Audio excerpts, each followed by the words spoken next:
Welcome back to the deep dive. When we talk about being truly well-informed, sometimes the best place to start is not with the breaking news, but with the foundations, the actual machinery that makes a whole system run. That's exactly right. The U.S. government structure is something we all learn about in school. Three branches, checks and balances. It sounds simple, Right. but the way those three pillars, and especially the legislative one, are designed to work, sometimes even against each other, is the source of just endless complexity. And complexity means power dynamics. We are moving past the textbook definitions today to look at the intent behind the design, particularly the deep structural operational tension built right into the legislative branch itself. Yeah, and our listener shared a stack of sources. We've got constitutional excerpts, historical commentary, and these really detailed official government guides. And they all detail the separation of powers and, crucially, the stark operational differences between the House of Representatives and the Senate. We all know the legislative branch is split in two, but those two halves function almost like separate countries. I mean, they have fundamentally different rules for debate, for speed, for minority rights. We're going to use these sources to give you a complete working understanding of how power is divided and, balanced. Our mission today is to really unpack that bicameral tension. We want to understand the foundational logic that shaped the rules for the House versus the Senate and what those rules mean for the laws that finally reach your life. So what does this all mean? We have to answer this core question. Why are the two parts of the legislative branch so dramatically different? And how do those differences in size, in term length, in the rules shape every single law that ultimately affects us all? Okay, let's unpack this. Let's do it. We have to start with the foundational split, right? It's codified in the very first articles of the Constitution. The federal government is divided into three distinct branches: legislative, executive, and judicial. And this division, which is often called the separation of powers, it's the cornerstone of the entire system. It is not an administrative convenience. No. It is the primary and most essential mechanism designed by the founders to ensure that no single individual or, group accrues too much power. It's a purposeful, systematic dilution of authority across competing centers of influence. And we are focusing today on the legislative core, Congress, which consists of the Senate and the House of Representatives. Yeah. But it's important to remember that when we talk about the legislative branch, we aren't just talking about the elected representatives. That's a crucial point that so often gets overlooked. The branch is a massive functioning ecosystem. It includes the elected members, yes, but also the Library of Congress, the Congressional Budget Office, the CBO, the Government Accountability Office, or GAO, and other special agencies and offices that provide the necessary research, financial analysis, and support services so that Congress can actually function as an informed body. When we talk about the legislative branch's core function, people naturally jump to lawmaking, drafting proposed laws. Yeah. But their mandate is staggering in its scope. It really is. Beyond creating the actual statutes that govern society, they're the keepers of the purse. They're responsible for surveying and allocating the entire federal budget. Which is an enormous power. Enormous. They are also the only body with the authority to declare war, which is perhaps the most significant life and death power entrusted to any branch of government. And where they really provide the ultimate check on the executive branch is through appointments and oversight. Yeah. They confirm or reject presidential nominations. That is a massive check on the executive's ability to govern. And that power applies to thousands of positions, heads of federal agencies, federal judges, and most visibly, the Supreme Court justices. The executive proposes the personnel to run the government, but the legislative branch, specifically the Senate, holds the power to accept or deny those key players. Okay, so before we dive into the stark differences between the two chambers, because the differences are immense, we have to establish the bicameral baseline. What do the House and Senate actually have in common? Well, functionally, both houses are required for passing legislation. A bill doesn't become law unless both the House and the Senate agree on the exact same text. It's a forced partnership. It is. They also share a physical location, with chambers for both institutions located in the U.S. Capitol building. And today, both representatives and senators are directly elected by the public. That might sound like a simple, obvious commonality today, but this is one of those facts where historical context is just everything. Our sources emphatically remind us that this wasn't always the case for the Senate. No, and that historical difference is central to understanding the founders' original intent and why the Senate was designed to be so fundamentally different from the House. Until the 17th Amendment was passed and ratified in 1913, senators were not directly elected by voters. They were chosen by state legislatures. Exactly. Right. Chosen by a state legislature. That is a profound distinction. Why did the founders set it up that way initially? What was the thinking? Well, the initial design was intended to address several concerns. First, it was a necessary compromise between those who favored a purely popular government, like the House, and those who favored stronger state sovereignty. Ah, so protecting the state's power. Right. State legislatures were essentially sending their representatives, their ambassadors, to Washington to protect state interests against potential federal overreach. So the Senate wasn't just a place for experienced men. It was where the states exercised their formal role in the federal government. It was an institutional check. Precisely. It was a check against pure popular will. It meant the Senate was originally intended to be even more removed from popular sentiment than it is today, serving as a brake on the potentially volatile House, which was seen as being prone to the immediate passions of the populace. But by the turn of the 20th century, that system was viewed as highly problematic. Yeah. Why the shift? What went wrong? There were multiple political and, frankly, ethical pressures. State legislatures were often deadlocked for months, sometimes years, unable to agree on a senator. Leaving states with no representation in the Senate at all. Exactly. And this led to corruption. Senators were sometimes chosen through backroom deals rather than on merit. They were essentially being bought and sold by wealthy interests or powerful political machines that were operating within the state governments. So the 17th Amendment was the direct response to that, transferring the power directly to the voters. Yes. It democratized the Senate. And while it resolved the issues of corruption and deadlock, it fundamentally changed the Senate's identity. It shifted a senator's primary loyalty from the institution of the state legislature to the people of the state. That's a critical piece of background. The fact that they are both directly elected today is a commonality, but one that took a major constitutional change, a really significant philosophical shift to achieve. This is the starting line for understanding the legislative branch today. Okay, let's unpack this first chamber, the House of Representatives. This is where the tension is defined by speed, scale, and immediate accountability. When we look at the intent of the founders, the House was designed to be the body closest to the people and most responsive to their immediate needs. I think it was James Madison who referred to it as the great repository of the democratic principle. And that responsiveness is enforced constitutionally through two specific hard design choices: term length and representation. Right. Members have to run for office very often. They're elected every 2 years, and they generally represent fewer people, as their representation is based on individual districts drawn according to a state's population. That 2-year term is brutal by design. I mean, it ensures continuous accountability. If you displease your constituents, you don't have 4 or 6 years to recover. No, you have 24 months before you face the voters again. And that's it. And while every state has a minimum of 1 representative, the House is fundamentally tied to population numbers through the census and then the subsequent reapportionment. So let's detail those hard requirements that enforce this proximity and immediacy. Starting with the terms, as you noted. Elected every 2 years, which means the entire membership is elected simultaneously on the same day.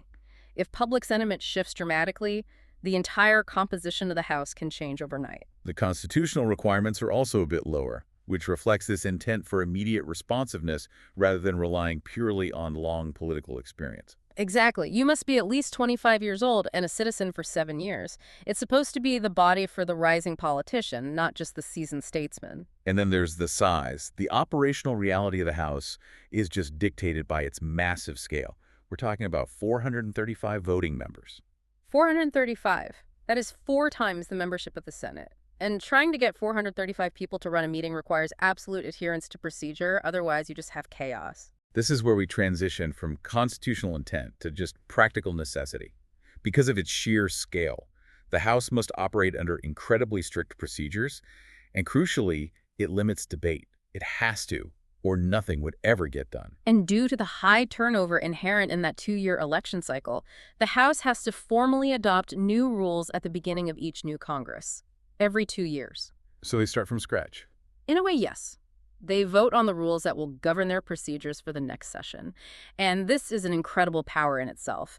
The majority gets to set the playing field. Here's where the sources lay out a great hypothetical to show why these strict rules are a necessity and why limiting debate isn't just a preference, but a functional imperative. Yeah. You mentioned 435 voting members.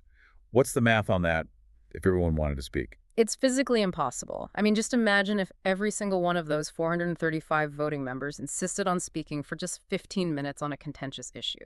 Let's say a major budget bill or a controversial social program. 15 minutes sounds pretty reasonable. I mean, it's a brief time to explain your position to your constituents. It sounds reasonable, but multiply that out by 435 people, and suddenly you realize you're talking about nearly 109 hours of nonstop speeches. Wow. That translates into 11 10-hour days of constant debate with no breaks, no other business. It's a non-starter. So the reality of the House's size means members often have to choose knowledgeable colleagues who represent a point of view supported by others to speak on their behalf. You have to surrender your personal time for functional efficiency. And efficiency is the key word in the House. Right. And this necessity feeds directly into the core operational reality of the House, the power of the majority. Because debate is limited and efficiency is paramount, the House runs by majority rule, and that rule is clearly reflected and enforced in its leadership structure. This is defined entirely by the Speaker. The House elects a Speaker who exerts immense centralized control over the body. They control the calendar, meaning what bills are debated and when those debates occur. If the Speaker doesn't schedule it, it doesn't happen. But the Speaker's power goes even deeper than just scheduling. This is where we get into the mechanisms that grant the Speaker the ability to control outcomes. The Speaker heavily influences the crucial House Rules Committee. Okay, let's pause on the Rules Committee, because for anyone trying to understand why the House acts so differently from the Senate, this is the key insight we have to deliver. It really is. The Rules Committee is often called the traffic cop of the House.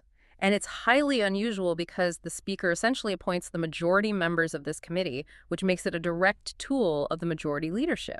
And its job is what? Its job is to decide the terms of debate for almost every major piece of legislation. And what are those terms? What does that mean in practice? The Rules Committee determines whether a bill will be considered under an open rule, which would allow any member to offer germane amendments. Okay. A modified closed rule, which limits amendments, or a closed rule, which absolutely prohibits amendments from the floor. So this is how the majority prevents the minority from slowing the process down or, hijacking legislation. By setting a closed rule, the Speaker ensures the bill comes to the floor and is voted on exactly as the majority leadership wrote it. That's it. The minority can scream all they want, but they cannot materially change the bill through amendments. Exactly. If the Speaker doesn't want a bill to see the light of day or doesn't want an amendment that might peel off majority votes to be considered, the Rules Committee is the perfect tool to kill or shape that legislation via this rule-setting process. So if the intent of the House was to be closest to the people, doesn't that inherently undermine the idea of broad representation by consolidating all agenda-setting power into one person? The Speaker. That is the central, fascinating paradox of the House. The institution's purpose is to be immediately responsive, but its size dictates that it cannot be responsive without a kind of dictatorship of the procedure. Right. The needs of 435 members to move quickly outweigh the need for any single member's unlimited ability to speak or to amend. The wishes of the majority members are followed, full stop. A numerical majority of House members, that's 218 people, can always vote to defeat a minority proposal and pass a bill. The design sacrifices the ability of the minority to stop the process in favor of the majority's absolute ability to act quickly and efficiently. That's the trade-off. Now we cross the hall, stepping out of the quick-moving, majority-driven efficiency of the House and into the Senate. If the House is a speeding locomotive, the Senate is the anchor chain, and the contrast couldn't be sharper.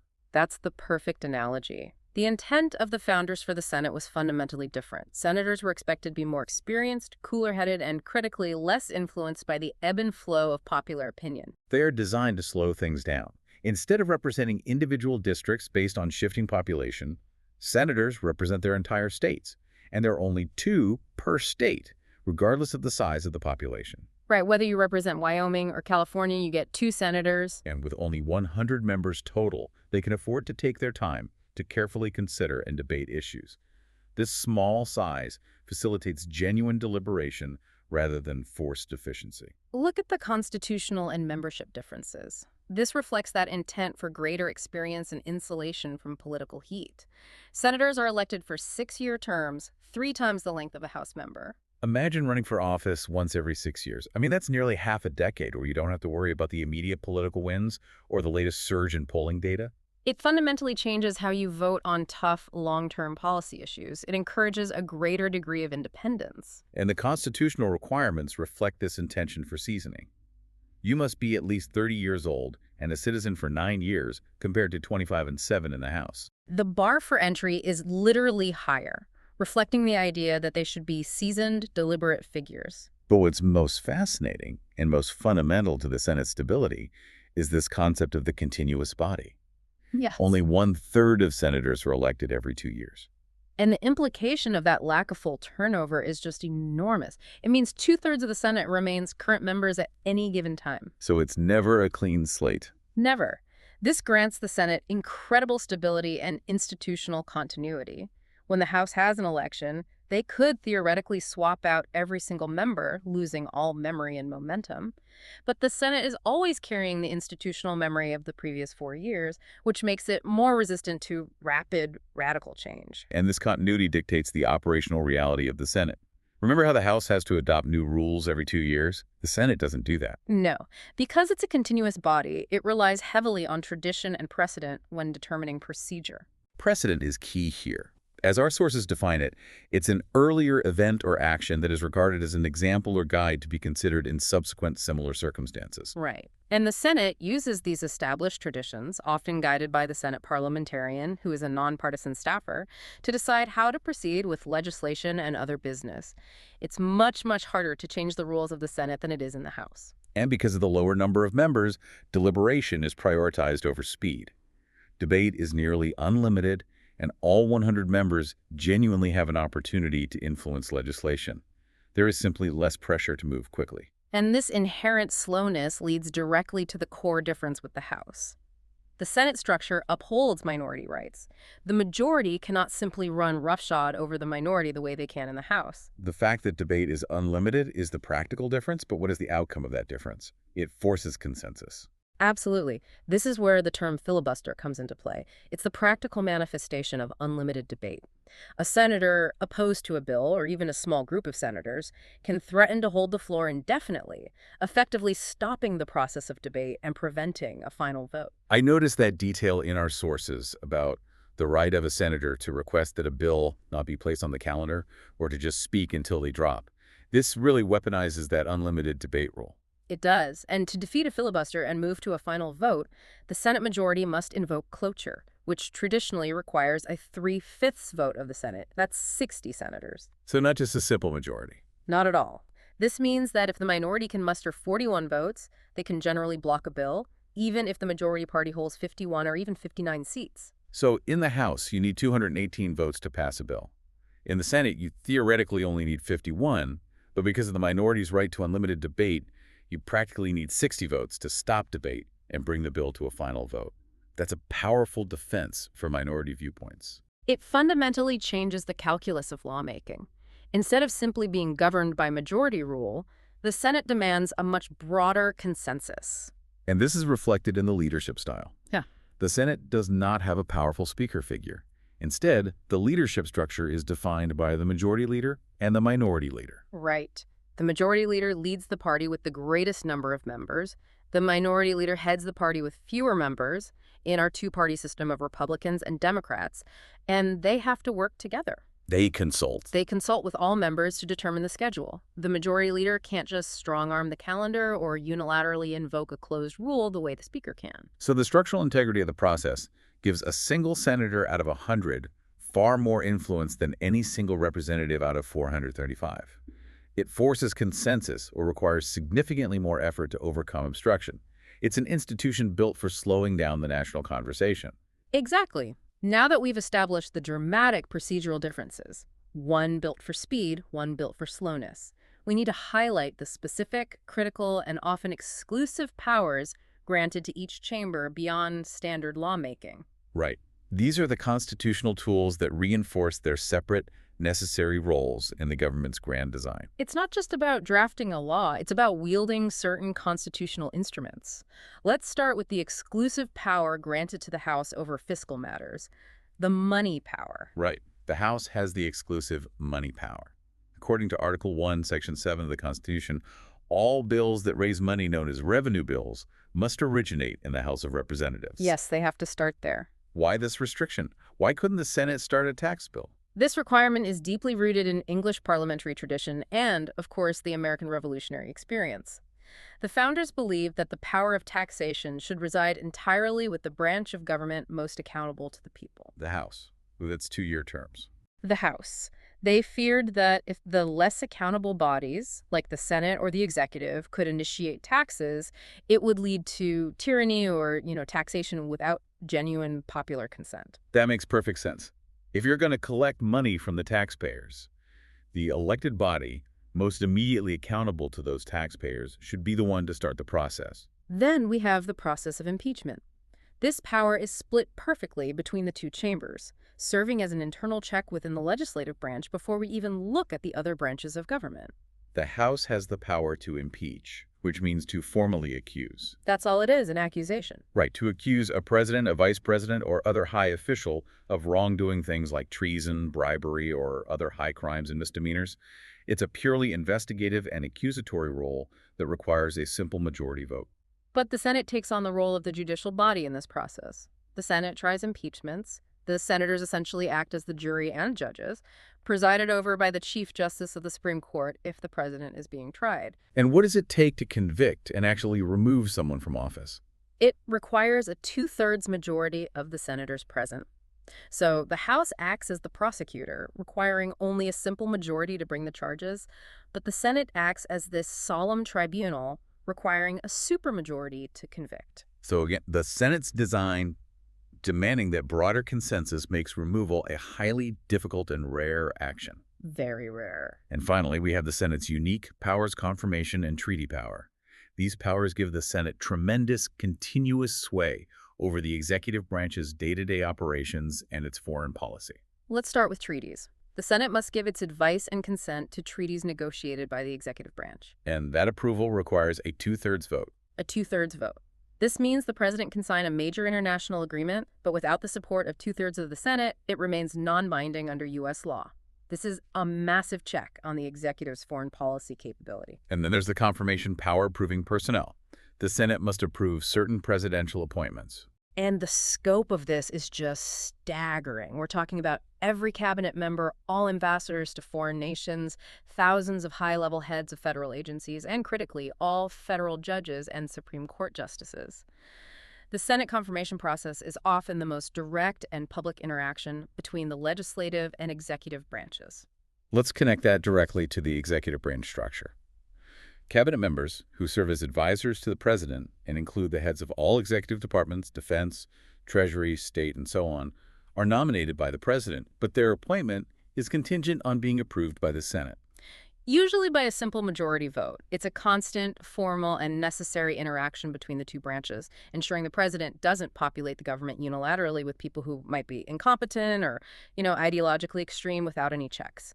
These specialized exclusive powers granted to each chamber reinforce that careful division of labor inherent in the constitutional design. We've established the deep differences within Congress itself, the accelerator and the brake. Now we need to step back and revisit the entire tripartite system. How do these three branches interact to ensure the power remains balanced, and how do the rules we just discussed play into that balance? This is the genius of the entire constitutional setup. It acknowledges that ambition must be made to check ambition. Every branch is given tools to respond to the actions of the others. So let's start with the executive checks. The president's powers over the other two branches. The most immediate and often discussed check is over the legislative branch. The president can veto legislation created by Congress. Right? Congress passes the bill, but the president has the final say, turning a bill into law or sending it back with objections. This power is immense, but it is not absolute. Congress can override that presidential veto. However, overriding a veto requires a 2/3 vote in both the House and the Senate. That's a fascinating requirement because it connects back to the very different rules of the two chambers. Achieving a two-thirds vote in the majority rule, time-limited House is one thing. Difficult, but possible. But achieving a two-thirds consensus in the deliberation-focused, minority-protected Senate is incredibly difficult. It's designed to be difficult. The sources show that presidential veto overrides are rare events, typically occurring in less than 5% of all vetoes since the 1930s. The difficulty of achieving supermajorities in both the fast, rule-bound House and the slow, consensus-driven Senate means the president's veto often acts as the final word. The president also has significant power over the judicial and executive branches through appointment. Right. The president nominates heads of federal agencies and all high court appointees, though, as we just discussed, the Senate is the necessary hurdle. Now for the legislative checks, the power of Congress over the executive and judicial branches. We've already highlighted confirmation. Congress confirms or rejects those presidential nominees, ensuring the appointees adhere to the political and ideological consensus necessary for their roles. And the ultimate check on the president is the removal power, the impeachment and trial process. Right. Congress can remove the president from office in those exceptional circumstances of abuse of power. This constitutional threat, even when not exercised, serves as a crucial restraint on executive behavior. But Congress holds other, often subtler, checks. Over the executive, Congress holds the power of the purse. The money? They control the funding for every single executive department and agency. If Congress dislikes how an agency is operating, they can cut its budget. It's a very powerful tool. And on the judicial branch, Congress can influence the federal court system in ways that go beyond just confirming judges. Exactly. Congress establishes the jurisdiction of the lower federal courts. They determine how many judges there are, where the courts sit, and crucially, how much money the entire judicial branch receives. This power, while rarely used aggressively, is a significant check on the judiciary's operational capacity. And we should also mention the vice president's unique dual role here. Yeah, that's a great point. While the VP is elected with the president and is part of the executive branch, they also hold a legislative office, presiding over the U.S. Senate. And the vice president's legislative power is crucial. They break ties in Senate votes. In a body of 100 members, a 50-50 split is always a possibility, and the executive branch representative gets to cast the deciding vote. Which effectively gives the president's party an extra vote in gridlock situations. Exactly. Finally, we turn to the judicial checks. This is the branch responsible for evaluating laws and ensuring they conform to the Constitution. Right. The judicial branch, which includes the Supreme Court and other federal courts, interprets the meaning of laws and applies those laws to individual cases. They are the final arbiters of statutory interpretation, which means they often decide what Congress meant when they wrote a law. But their biggest check is the power of judicial review. The justices of the Supreme Court, who are nominated by the president and confirmed by the Senate, can't overturn laws, whether they be state or federal, if they decide those laws violate the Constitution. That means Congress can pass a law, the president can sign it, but the judiciary can strike it down years later. This is perhaps the greatest single check on the legislative branch. But even the judiciary is checked. We mentioned the legislative branch can control the purse and the jurisdiction of the courts. What about political checks? Well, political checks are always looming. Although it's extremely controversial, the concept of court packing, where Congress passes a law to expand the number of Supreme Court justices, is a constitutional lever Congress holds. It's a lever they have. They have it. And while it's usually only raised in times of severe political polarization, the possibility of changing the court's composition by law acts as a political check on the judicial branch. It reminds the justices that they operate within the political system defined by Congress. That is the complete circle of power. Every action taken by one branch has a corresponding reaction built into the other two, ensuring that the government is constantly pulling against itself, preventing excessive speed or overreach in any one direction. A system of friction. So, after this deep dive into the operational differences and the resulting power structures, what's the big takeaway for you, the learner, trying to grasp how Washington really works? The core lesson is that the seemingly simple differences, a 2-year term versus a 6-year term, 435 members versus 100, are not arbitrary bureaucratic choices. They are fundamental design decisions that mandate vastly different operating procedures and, frankly, political cultures. The House is fast, efficient, and favors majority action, reflecting its identity as the body closest to the people. It has to delegate speaking time, it must adhere to strict rules, and its leadership wields immense power to ensure speed. It's the engine of immediate popular will. While the Senate is slow, deliberate, and favors continuous debate and minority input, reflecting its identity as the stabilizer and the place where consensus is forced, it relies on deep institutional precedent, encourages unlimited debate through the filibuster, and demands that its leadership consult with all members to move forward. And the constant rotation of only one-third of its members grants that long-term perspective. It does. The legislative machine is truly defined by this contrast. One part acts as the accelerator, the other acts as the brake, and both must agree on the exact same text for the vehicle of government to move forward, making the whole process frustratingly slow, yet fundamentally resilient. And that leads us to a final provocative thought, tying together the Senate's unique design features, specifically its 6-year term and its special constitutional duties. We established that the Senate approves treaties and certain presidential appointments, including lifetime appointments like Supreme Court justices. Given that senators are specifically meant to be less influenced by the ebb and flow of popular opinion than their House counterparts, how does the constitutional requirement for a 6-year term specifically influence their decision-making when considering a lifetime appointment? They aren't just voting for a colleague's next term or worried about next week's headlines. They are voting for the next 30 years of constitutional interpretation. What does that long-term, continuous perspective mean for the country's direction? And does the design requirement for deliberation truly protect us from temporary political passions? Something to mull over until our next deep dive. Absolutely. We'll see you then.